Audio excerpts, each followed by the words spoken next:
women in business is a important thing to me.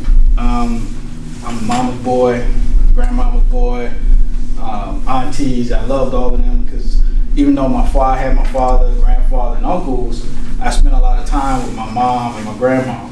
And so I got to see how strong they were. My grandmother was that's what everybody in my family calls me, like my grandmother. She was a registered nurse, she was a beautician, she was, the gardener, she was a chef, and all of this was certified, and so that's what really blew my mind after she passed, to look at like her nursing license and her beautician certificate. I'm looking at all of this, I'm like, how in the world did this lady do all of this? But when it came to coming to Columbia, and I saw everybody getting all this notoriety, everybody would get this, and this one would get this award, and I would always question folks. I was like, what do the women do? And I really started digging and looking into them and start seeing what they were doing. And some of the most prosperous people in this town are the women. And nobody really paid attention to that. So I was like, okay, I know how to fix that. As I was looking to do this, I've been in business 20, 25 years. I've been starting businesses for people for about 15. I currently have 100 businesses that are out in this state. About 7 of them are millionaires now. But 80% of the businesses that I help put in business are women. 80% of the people who occupy this building are women. And so I kind of saw a need here. Downtown, there's, as we understand, there's some whitewashing, I think, that's going on. They're kind of pushing minority businesses out, especially women. In the state of South Carolina, just under 1 million small businesses are operating in the state of South Carolina alone. In 1970, only 5% of the marketplace was dedicated to women. So 5% of all the businesses in the U.S.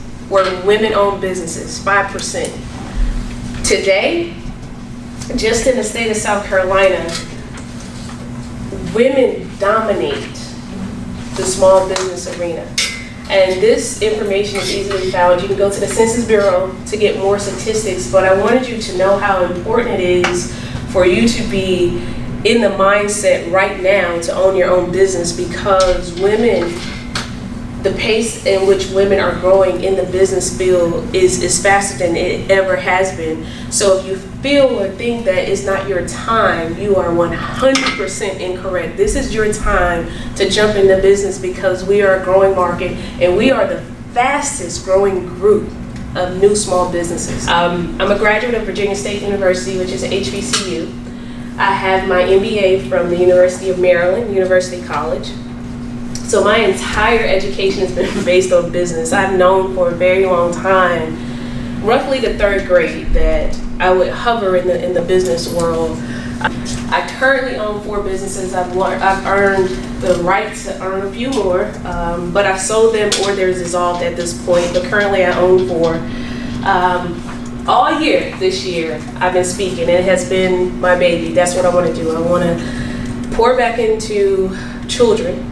I want to teach kids how to become CEOs and pour back into women like yourselves who are ready. You're in it and you're just trying to get to the next thing. What's next? What's your next right move? That's what you're trying to figure out. I want to be able to pour back into you all and then share some of my story, because where I come from, I'm not supposed to look how I look right now standing in front of you. And this is the empowering piece, ladies. This is the piece where we start to empower each other. It does not matter where we come from. It does not matter what our moms did and did not do. It does not matter. I'm still standing, and I am the woman that I want to be, despite all those things. So I have to tell you that piece, because if you're going through something at home, or you're still dealing with that thing from when you was a kid, now you have somebody that's standing in front of you that's telling you, yeah, that happened to me too. But I kind of have 4 businesses, I have some real estate, I have some things that I acquired because I worked so dang on hard to not be what I had to overcome.